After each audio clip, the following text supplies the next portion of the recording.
Okay, Stan, you with us? Get you to unmute, say hi.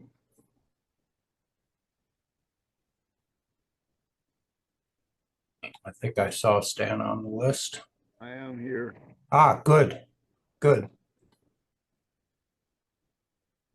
Would you like to introduce our portion of the meeting?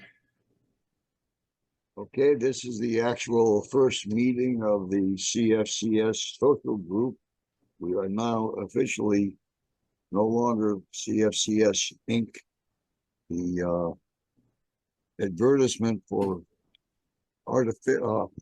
fictitious name has been posted in the Apopka planter. I have copies of that, and we have not yet notified that that's an intent to notify the state office, and that's not yet been done, nor the IRS. So we still have some tasks to do. But that's one of the things we're going to discuss with the roadmap that's out there, and we still have a lot of steps to do, including disbursement of funds, which will be done at the next quasi-board meeting. It's not really a board meeting, but it's a get-together of the board, and Mike notified me that the sunshine laws are not just for government. They do apply to all sorts of corporations, including ours. So I guess we do have to announce this to the entire membership list. And if anyone wants to join us, they don't have a vote, but they can attend and make comments and questions and that sort of thing. So with that, welcome. And Mike, I'll just turn it right back over to you. Thank you for all your efforts. Thank you, Stan. So when we finish this meeting today, I will go into our Zoom account and just relabel the CFCS Board of Directors Zoom meeting and have that listed as a combination dissolution committee and social group coordination meeting, which will be held tomorrow at 7 p.m. And I'll send it out. The invitation will go out to our existing Google Groups TechSig list. If you are not currently getting a copy of our TechSig, Stan, if you'll put it in the chat, but it's smwallner@gmail.com. Just send him an email and he'll add you to our list so you'll get these announcements. I'll do that. One other thing, I may as well show this group as long as I can get it on my screen. If you'll give me just a moment to bring it up. There we go. Part of the dissolution was to consider whether to continue to keep the CFCS.org address, domain, and what to do with it, and also whether to keep our existing website going. We haven't really had a webmaster in a couple of years. I know Huey made a few changes to it periodically, and we just decided that the overhead was going to be too large to try to keep a website actually running. So this morning I was researching, and with a little bit with Huey's help, I've set up a landing page, which will eventually, once all of the ripples through the domain name services finishes, it will be where cfcs.org goes. It was interesting, Huey, that when I was doing this, if I have a browser that was just using by default the domain name service of my internet service provider, it went to cfcs.org.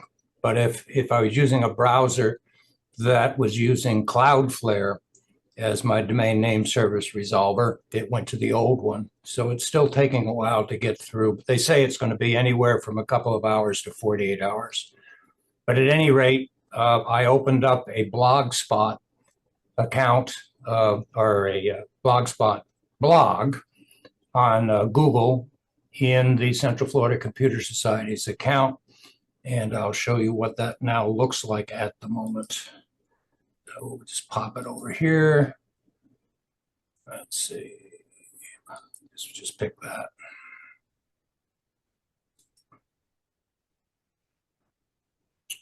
And let's see if I've actually got that Are you actually seeing that web page? I've got a few things in front of it. Yes.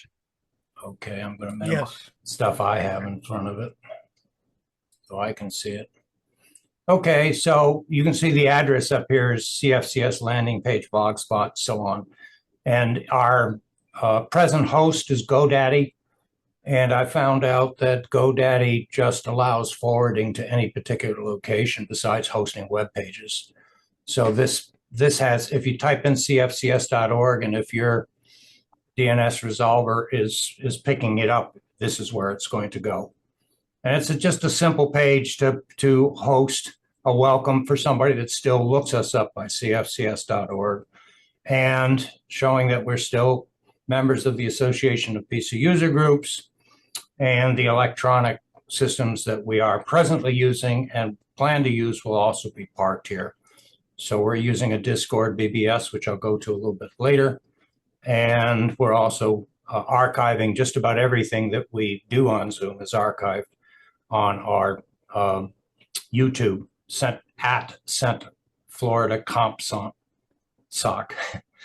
Easier to click on than to say, but it's a YouTube channel.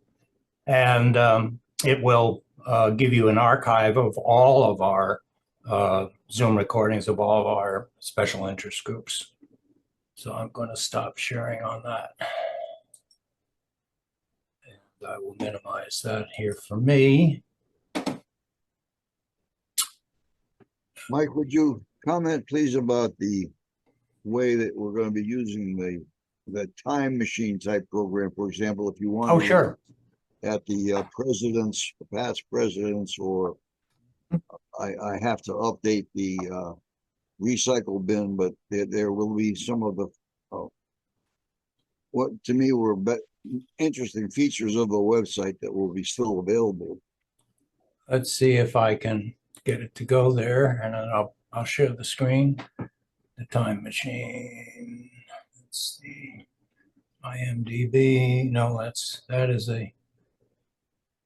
Are you using time machine? No, that's not it. Wikipedia. Let's get to it. Wayback Machine. I'm sorry. You had me looking at it too. It's web.archive.org. So I'm going to go to that and share my screen. Yep. Okay. And we'll share the screen again.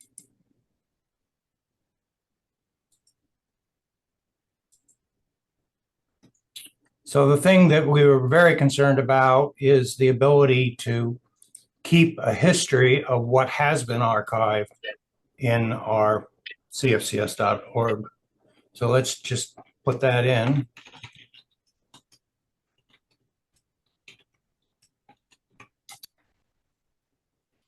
And you can do this with any website that's allowed web crawling. Some sites don't allow it, but the vast majority do. So you can see here is a graph going back. Let's see how far back it actually goes. Going back to 1996. It'd be interesting to see what our website looked like in 1996. Let's see what we got here. Looks like November 15th, 1996 was the first time.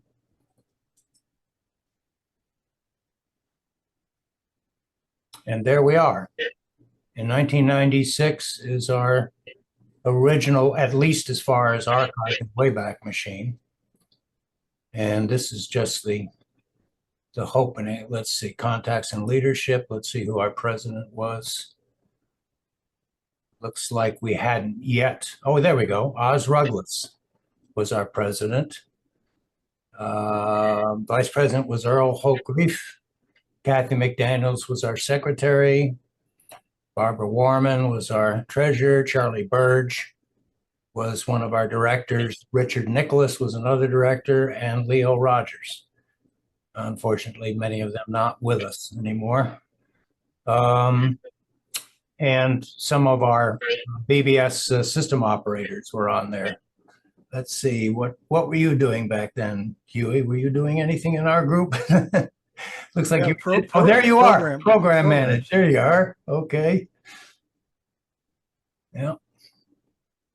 I think under SIG leaders, I may was, Yeah, we may back not then, have had everybody then, yeah. but that's the first one. So if you take the time to go through, we do have some of our, let's see if we can get in there, and then who we are, more developed. We were having big Florida Association of Computer User Group events. There's our board of directors.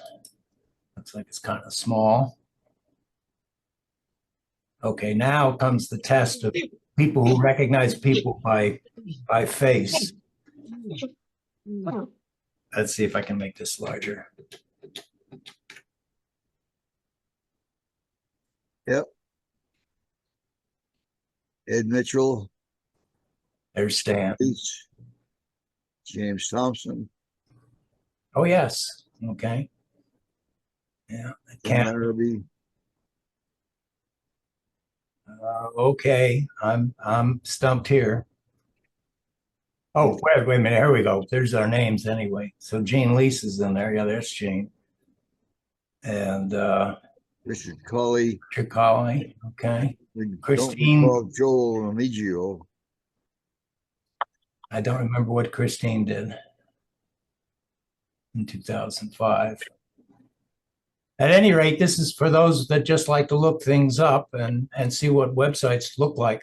I think, Huey, you were doing something with maps a while back, that you were looking at old versions of YouTube maps to see how much times things had changed. Correct. Google Maps, as you look at a particular location, may have several dates that you can go back and take a look at the pictures that they had over the years. So, and just for kicks, I mean, I'm sure it's way too early for this to even have picked us up. So let's see if I can go back. Let's see what that Wayback Machine. Probably the second one. There we go. So 2024, very last one looks like July 1st.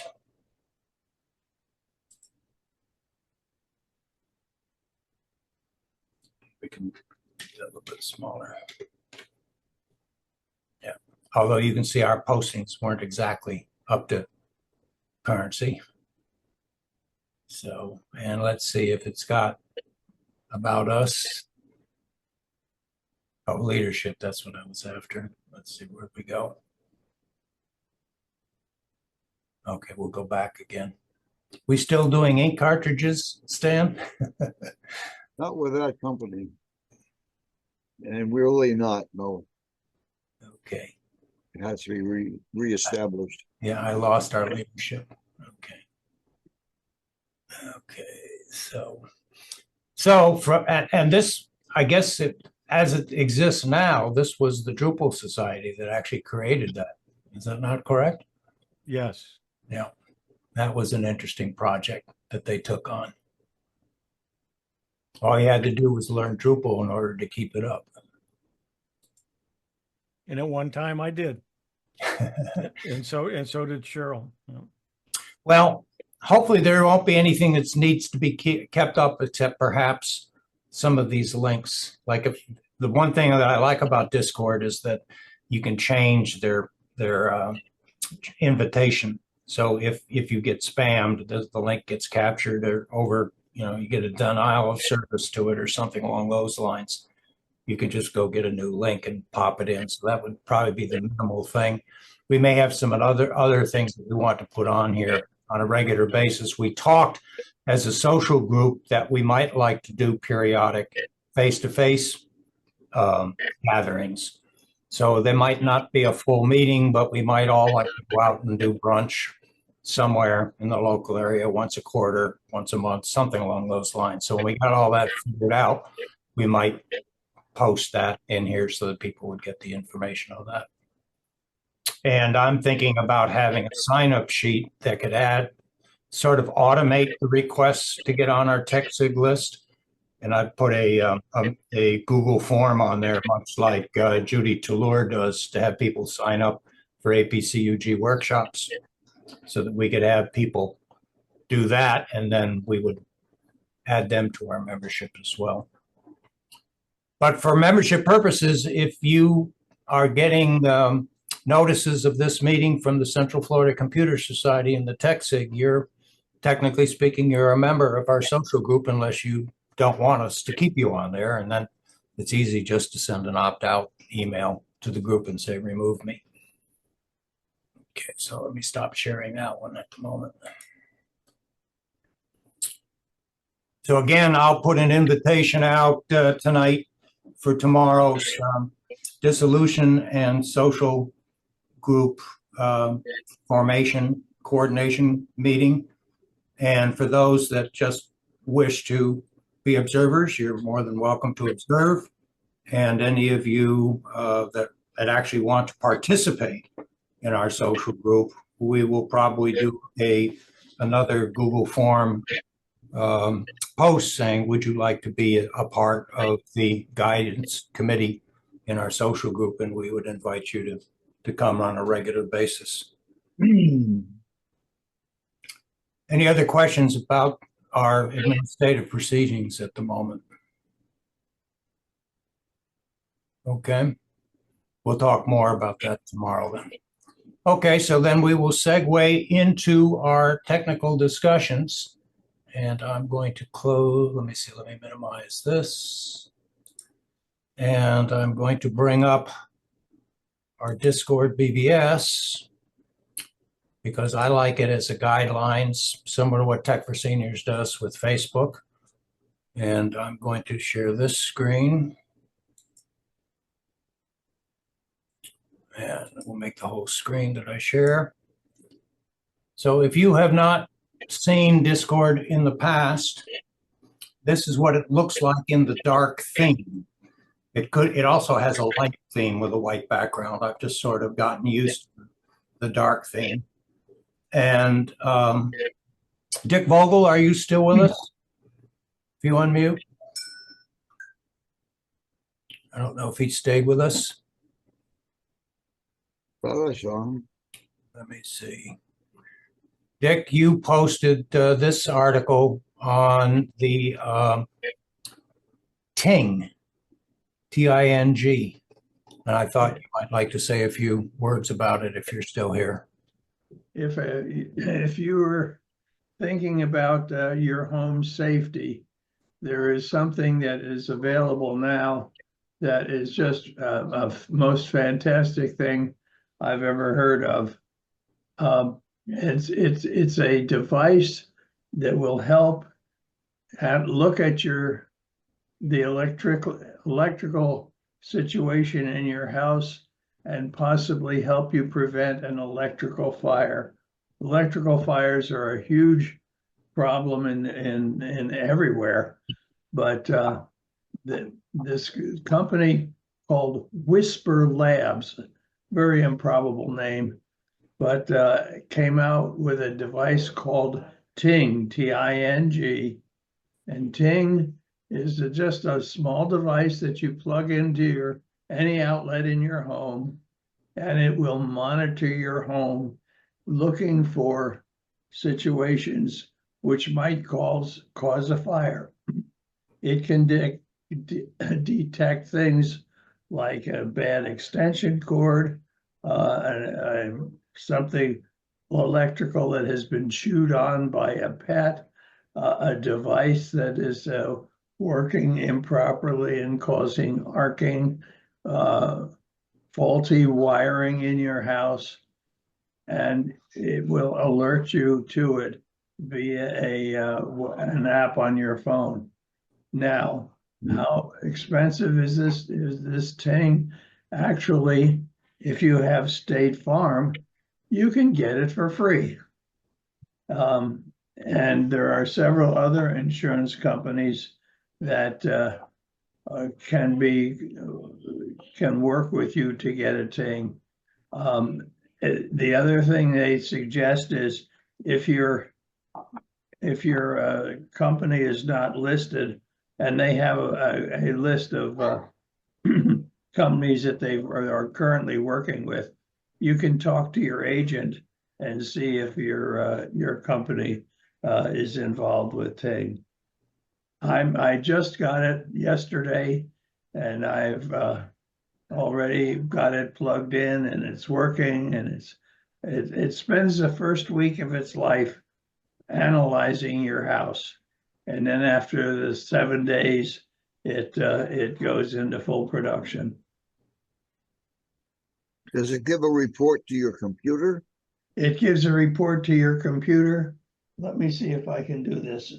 I've got the video up there. Am I sharing that screen? Yes, you are. Let's see how any videos that I share that are YouTube, I'll go ahead and censor them out of the recording in case there's any copyright. So let's see, this is only a few minutes long. Let's see if this, let me know if the audio doesn't come through and I'll restart it with audio. You've invested a lot into your home. We hear it. Okay. Whether it's old or new, a hidden electrical hazard could silently develop into a fire and destroy what's most important to you. Smoke detectors alert you once a fire has already started. Imagine if you could prevent these dreadful fires before they start. Now you can with Ting, the next generation in fire safety. Ting is an easy-to-install smart sensor with a connected app that keeps you in the know 24/7. Within minutes, this elegant smart sensor is on the job monitoring for electrical faults across your home. Ting decodes electromagnetic activity, accurately detects tiny signals caused by hazardous arcing, and promptly notifies you and the Ting Fire Safety Team. You'll receive step-by-step instruction, and if needed, a Ting authorized electrician is coordinated with your approval to repair the fault, protecting you, your loved ones, and your home. For proactive fire safety, simplified, choose Ting. Interesting. Hope it doesn't tell your Here's- insurance company how many things you have plugged into your power. What is the Here's cost the if it's not current free from display. the insurance company? It said $99 on the website. Well, So does it require a subscription, or is it a standalone device? I have not heard anything about a subscription. See, this is not focusing very well. Dick, Yes, you have a 220 coming into your house, therefore you have two 110-volt separate lines. correct. It can only pick up from the one you plug it in, so therefore you would need two. Is that correct? That has not been discussed. Because if you have a split, you're just going to catch one half of the 220. You are correct. There's three phase that comes into your house, and there are two different lines, two different 120 lines. Right. It just doesn't talk about that I've found so far. I'm just getting, there's a lot to read about what this does and how it works. So Dick, what I'm going to do, one of the nice things about Discord is you can actually set up a thread. So what I'm going to do is, or when you're ready, when you come back, I'd like to post your progress. Come to this posting and click on this spool of thread.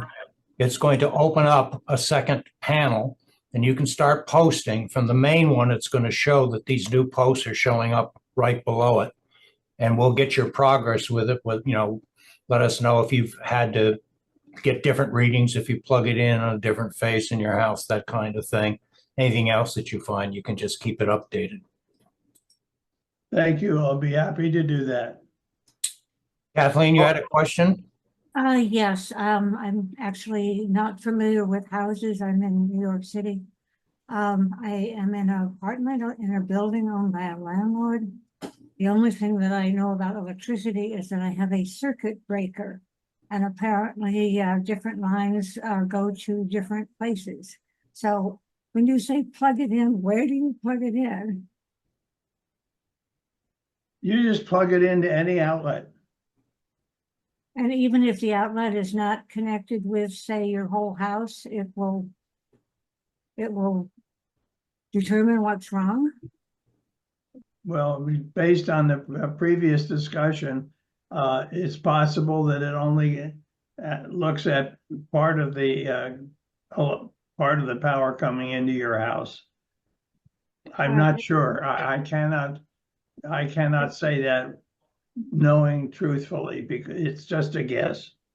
Okay, I think there are three different sources because when something happens to my power or to a line, it only covers part of the house. And I think there are three different times that when the electricity goes off in one, it doesn't go off in the other two. So anyway, I thank you for the information and I'll look it up and read more about it. Good. Okay. How do I raise my hand on the screen? I can't find it. It's down at the bottom Okay. and it's under reactions. React, yeah. So when you go to reactions and you mouse over it, one of them is to raise your hand. See it. Thank you. However, there aren't that many of us trying to talk at one time. So if for some reason you have a problem, just jump right in. Elon Musk, I keep seeing ads on Facebook and all for something he's got people that are sponsoring something to save electricity. Is that just spam, I assume? Or does anybody know anything about it? So he's supposed to have something that saves electricity. Yeah, something like that. Yeah. I do know that I got suckered in about 10 years ago. There was something going around the internet and mailed and so on, a little gray box. Yeah. And you were supposed to put that on the outside of your house. An electrician was supposed to wire it into the entrance circuitry coming into your home. And it was supposed to improve the efficiency of electric motors, anything that had a motor, an induction motor, that type of thing. It was supposed to make things with coils run more efficiently. And as I recall, it was like $150 for the box, and it cost me about $125 to have an electrician come out and install it. And a friend of mine and I both got hooked at the same time, so we both did it. He actually has a split phase system in his house, and mine is a single phase. So he had to get two boxes, one on each phase, and I only got one box. Bottom line is I never noticed any change in my electric bill. It had a green LED, and eventually the green LED went out. I didn't notice any differences with the green LED off in my electric bill. And the only thing that's really affected my electric bill is the fact when we went solar that it started going down. But I'm always interested in any device that claims to do that. Yeah, I am too, but I figured it was spam. My electric bill is super low anyway. After we left the big house to where we are now. By the way, it's like monsoon season in Burr Park right now.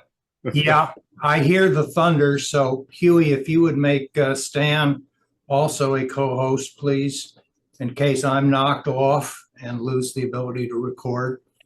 Right now it's just thunder. Mike, Go ahead, Bob G. Mike? Go ahead. Mike, if you're interested, if I can show my screen, I can show you using phone link what appears on my app. Sure. Okay. I have to be a co-host, I think. Let's see. I may be able to change something here. Hang on a moment. Host tools. I'll make him co-host. I just wanted to see if it would let me. I thought it was. Oh, here we go. Host tools. Okay. Okay. I've just clicked share screen, so I think Dick, you can share your screen. Okay, how do I do that? Down at the bottom, you should have a green share with an upward pointing arrow. There we go. Now, there's the one. Okay, I'll give him access. Let's see. I thought I had, but that's all right. Share. Do I have to pick which screen? Oh, there we go. Screen 2. share. There you go. Yep. That is the, what do they call it? That's the home screen from my Ting. And if you notice at the bottom, it does show the current voltage, and that will fluctuate. And then we can go over here to real time. And there is the voltage. And these are, and it also says hi-fi. Hi-fi are, what's the word I'm looking for, Mike? It's noise on your line. Ah, okay. Yeah, we can have noisy lines. Okay. And then, so you can see how much your your current electricity is fluctuating. And then over Right. here we have history, and it will post histories. I'm surprised there's none up there for 10, but maybe I'll learn what I have to do to make sure that's recorded. But I kind of like this. Then they have news. They talk about various topics. And there's a notifications. My sensor went offline for looks like 15 minutes. I may have unplugged it. I don't know what caused it, but that's it. That's what's showing on my phone. Great. It does look very interesting. Thank you. Okay. How do I get out of this? Just go down again to that share and just, well, at the top of your screen now, if you mouse up to it, it should say stop share. Gotcha. You got it? Yeah, Huey, I was with these new features under host tools. As co-host, previously I wasn't allowed to make other people co-host or let them share their screen, but now I am allowed under host tools. I was able to check the boxes that share screen. So that's something new. Okay. Interesting. Well, along the same lines, Dick had said, you know, if something happens to your circuitry, and he sort of said in passing, like a dog were to chew on something. And it reminded me of a post that Kim Commando put up today in her newsletter, which was kind of amusing, but it also shows what happens if you let the pets run around in your house and you leave things just sort of sitting there. So I'm going to share her post again today. So let me go over to this. And this is under the security section of Discord. And she posted that an indoor cam caught a dog, chewing on a lithium-ion battery power bank, which then set the house on fire. The flames spread through the living room in minutes. The family and all their pets got out safely. Note to self, this is Kim saying that, keep power banks up high and away from Abby, her dog. And I'd probably say the same thing about younger children as well. But let's take a quick look at the video. Okay, so this is our security, and Bob, a lot of your videos wind up here if you're still with us, and we hope you don't mind us sharing them with the rest of our user group. The latest one is that a security company had a security breach, and this is TechSpots.com posting that ADT security specialist discloses data breach in an SEC filing. So this even wasn't something that they released to the general public until it was disclosed in that security filing, which is interesting. And customer data, including physical addresses and phone numbers, was compromised, they said. U.S.-based home security alarm monitoring company ADT recently experienced a cybersecurity incident in which hackers gained unauthorized access to some customer data. ADT disclosed the incident in a filing with the U.S. Securities and Exchange Commission. According to the brief report, ADT shut down the hackers' access shortly after becoming aware of the incident. And then they go on to say, that it was determined the customer information, including physical addresses, phone numbers, and email addresses addressed, had been accessed. But ADT says no reason to believe the customer's home security systems were compromised. And there's no evidence to suggest that sensitive customer information like payment card data or banking information was compromised. If you got an ADT account, I'd say at least change your password. And just another reason to freeze your accounts, your credit accounts at the credit bureaus. Let's see what else we had up there. Kim Commando is really does have a great newsletter. I signed up and it's become one of my regular resources. We talked about arming yourself to beat debt scams. We talked about scammers are tricking people to share verification codes, and they're specifically using Google Voice to try to gain multi-factor authentication codes so they can gain access to your account. I know for a while, lots and lots of people were using Google Voice as an alternative to their regular landlines. And Huey and I still keep, I don't know, how many Google Voice accounts do you still have, Huey? I'm not quite sure, but probably 6 or 8 of them. Okay, and then if you're not quite sure how to freeze your credit account, of course, each credit bureau that you log into has got instructions. Kim Commando's site has got an interesting article on that.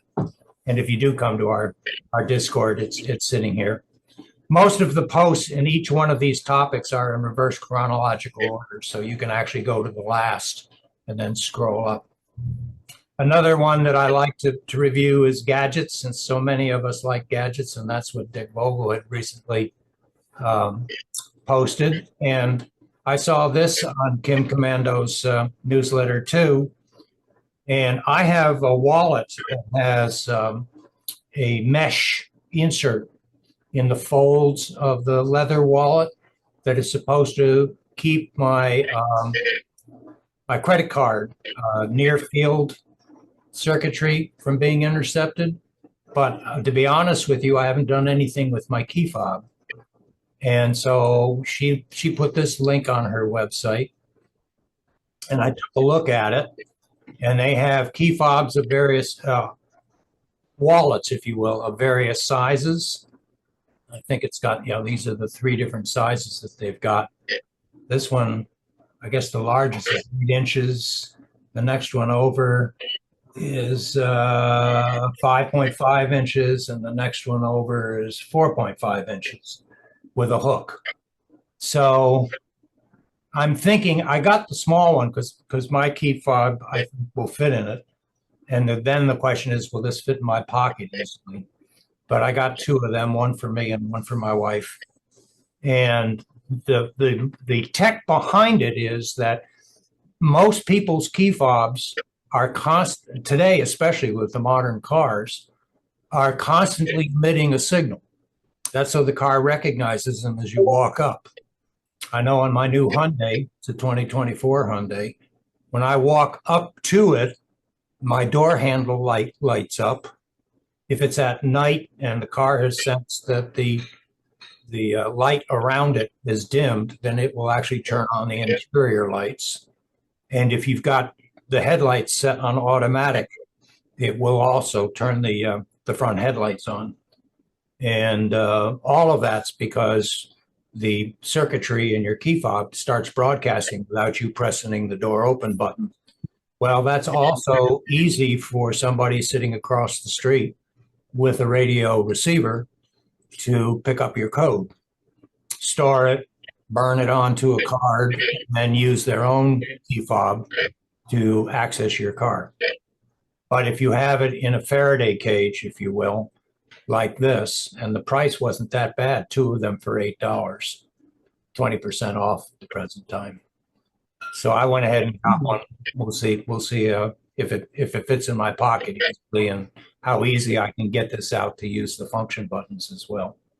You have to take it out to be able to use the buttons though, right?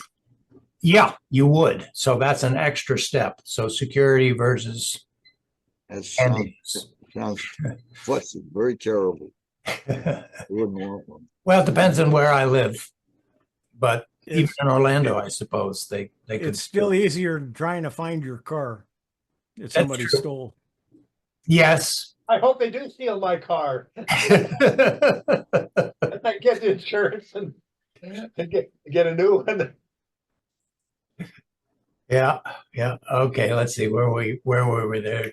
Okay, same concept of security while you're traveling. Again, from a Kim Commando newsletter item, a protective bag for your laptop. There was a fire on an airplane before it took off, thankfully, but a passenger took out their laptop, and before they took off, they were playing with it, and its battery burst into flame.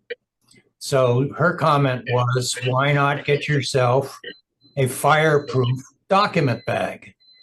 So here's a document bag that would fit 17-inch or smaller. And if zipped up and your battery decides it's about to explode, theoretically, it's going to, well, I see it now says currently out of stock. Yeah, looks like a lot of people bought it. It's silicone coated fiberglass and says it's waterproof and water resistance. Comes in different colors. Office student trap. I would think travel would be more important. But you know, how many of us leave our laptops out and open, and some we've plugged in overnight to charge? And where do you set it? On the couch, where to start on fire? Of course, it's spread to the couch.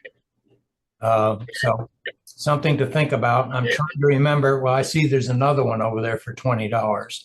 It was somewhere in that price range.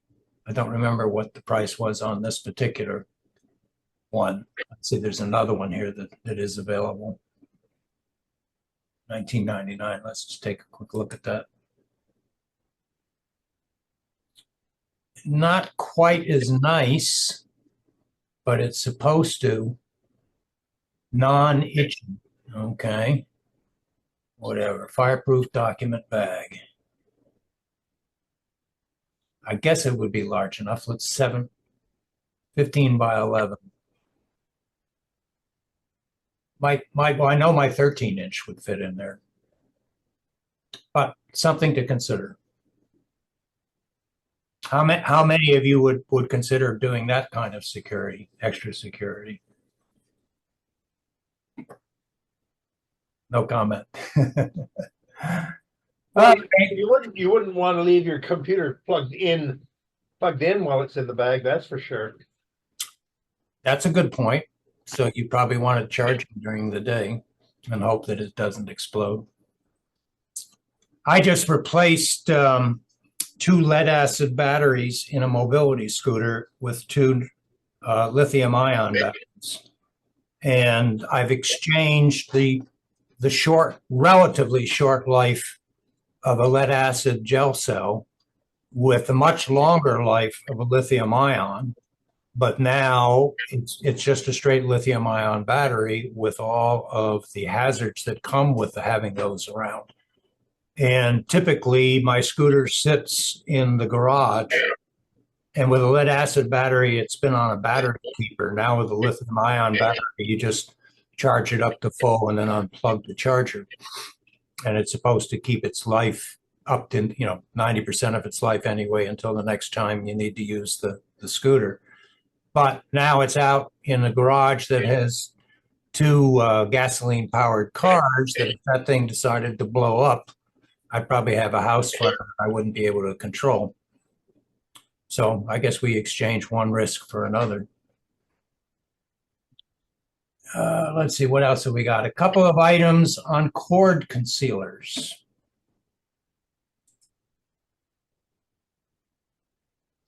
So to start with, how many of us have TV sets mounted on the wall?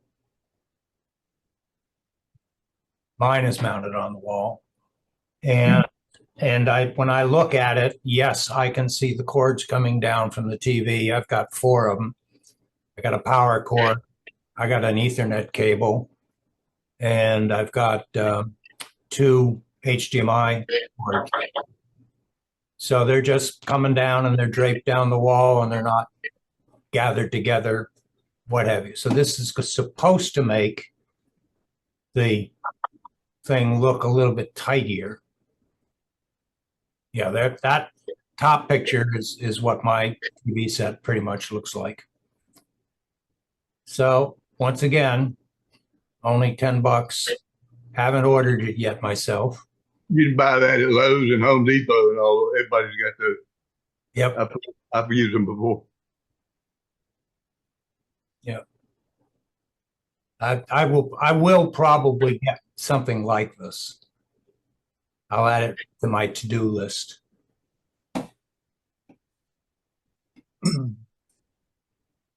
Okay. I know I saw something the other day that got my interest.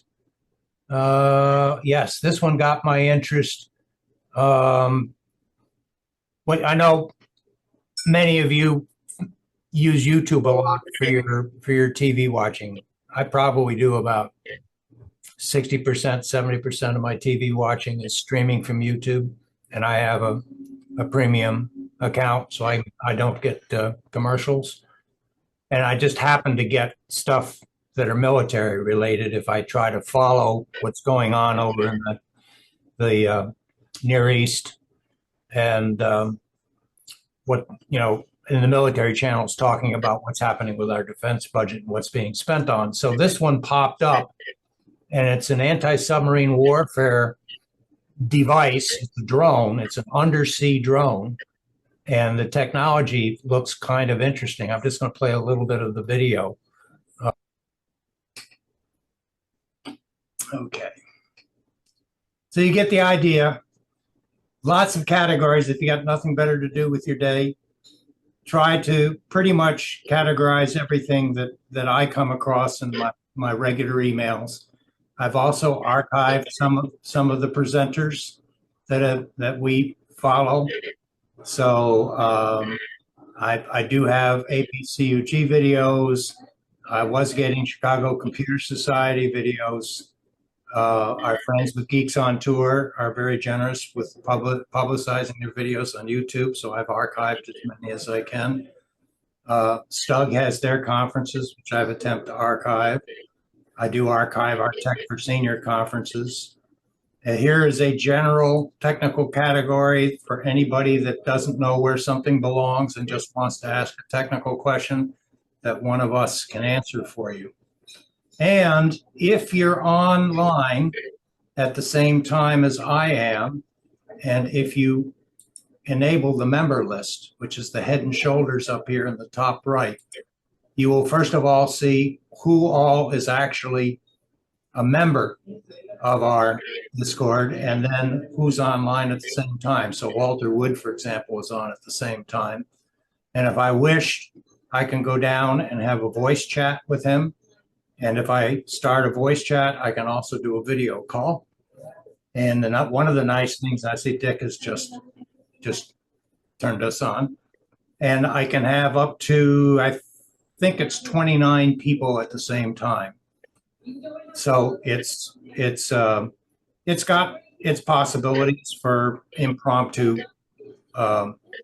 regular or irregular conference calls where you can just talk. Stephen. Yeah, Michael, thanks for that. Having spent my active duty in the Navy in the submarine service, I did come across that. I was very interested in it. In fact, I think it goes on. That's just the first, the manta ray is just the first one. There's two more after that. And of course, they also have one for the Air Force. They have the Loyal Wingman. The troubling thing, I think, and I'm not sure other countries, of course, are pursuing the same thing, but the fact that they are semi-autonomous and may eventually be fully autonomous is kind of a scary thing. And I think there's some trying to find some kind of agreement. I don't think that's possible, because I think eventually they're going to be fully autonomous, because if a human gets in the loop, then it takes too much time. But anyway, that was very interesting. Thanks for sharing that. I think the movie is called Global Thermonuclear War. Exactly. And that movie was out a good 10 years ago, if not longer. Yeah. And it's a kid who is a hacker who is able to hack into a mainframe, SAC, I guess. And it's got an AI that's running all of our ballistic missiles. And he's able to cause the mainframe to react to him being there and start to launch the missiles against the cold, the other sides, plural. And then the rest of the movie goes into how do they actually stop it, and how do they stop the global thermonuclear war. We used to worry about people pressing the buttons on the box that follows the president around. And now the concern is, okay, so how much of this is going to be designated to an AI to carry out Skynet, if you will? So, yeah. I'm not sure which is worse, some kind of autonomous vehicle like that, or the crazy leader in North Korea, just about as bad. Okay, well, we have about another 10 minutes or so. Anybody wish to talk about what they've been involved with tech this month or this week, or have a burning question that you'd like to ask while we have some experts online with us? I have an item I could bring up. I had to leave the room a minute while ago. I don't know if you did or not. All these cars that you walk up to and just push a button and it locks them and unlocks them before you get to your car. They say don't use that to lock your car when you walk away from it. Because Right. you can go on the internet and buy a reader and it'll read that code. So before you do that, you just the inside button, push it down and lock it. Then you close your door. Yep.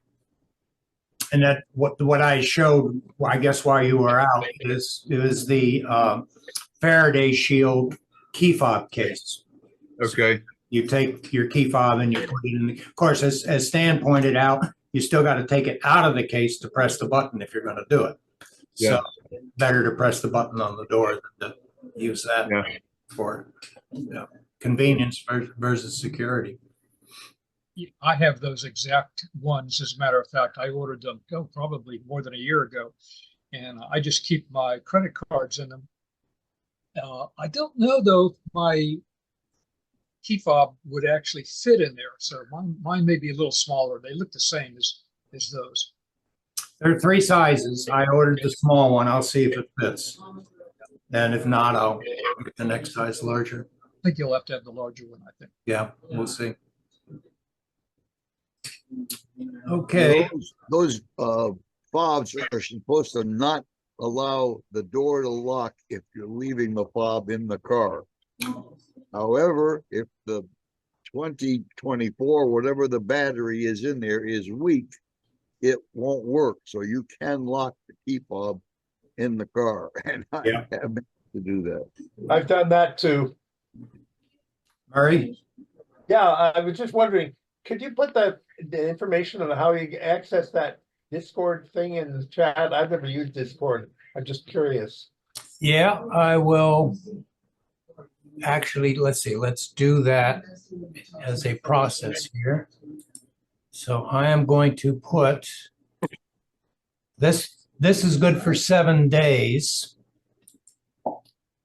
Make sure that's what I did do. Oh, let me just change that. Okay, so I want to edit the invite link and change that to, there we go. Expire after 7 days. Generate a new link. Copy. Okay, so what I normally do is I put a 7-day expiring link, and I'll stick that in chat now. Discord invite.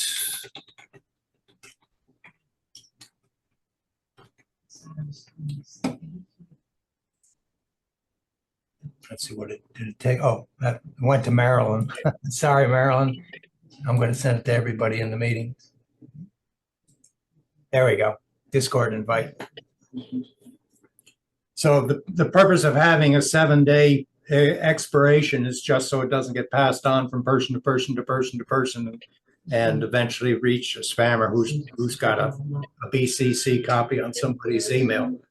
And I'm probably going to do that with a weekly changing link on the CFCS page as well, just to keep control over it. Walter. Yeah, Mike, on that same issue, I went to the CFGS.org page and or CFCF and clicked the Discord link and it told me I couldn't connect. So I don't know if you've got an old link up there or Let me go to it. Hang on a second. I ended up just going discord.com and signed in. So That's interesting. All right, let's take a look at that. Let me share the screen and do it. Screen 2. And I'll minimize that. And I'll go back to, where is it? There we go. Okay, so this is the link that was there. Let me click on it and see what happens. I'm getting the same thing that says a Discord refused to connect. Mine just connected, but I didn't sign out. No, that's because you're signed in. Yeah, let me sign out.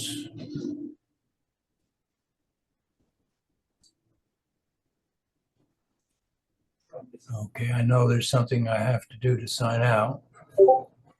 Now, I just clicked on the link in the chat and it went right to Discord and said, Mike Ungerman invited you to join the CFCS BBS, accept the invite. So there's something wrong with that. Let me see what happened with that one. No, it still took me to it. I'll double check it. Maybe when I did the new link, it got rid of the old link. That could be what happened. Let me compare them. No, they're definitely different, but I didn't realize, I thought it would just be another link, not replace the previous one. All right, well, I'll leave that one up and I'll change it on our landing page. And then once a week, I'll just change the link. Mike, we're getting a lot of noise. It sounds like noise in the background, but it's, I think, only when you speak. So is there something in your end that's coming through, or?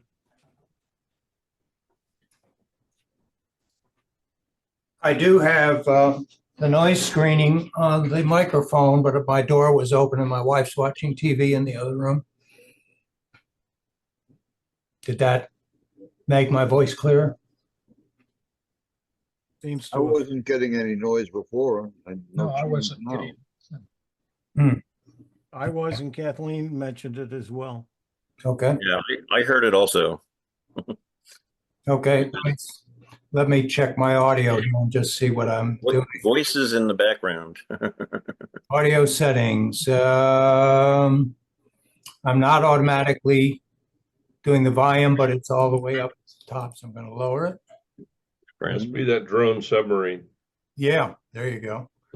And my audio profile says medium at the moment, so I'm going to say low, faint black background. You want to get rid of any kind of noise in the background. Crisp, KRISP, is what Bob G and I use, and it really does a heck of a job. If the lawnmower is going, if somebody's doing the lawn right outside my window, you don't hear it. I have it. I just didn't start it. I'll do that next time. Any other questions or testimonials or anything along those lines? Okay, I'm going to stop recording.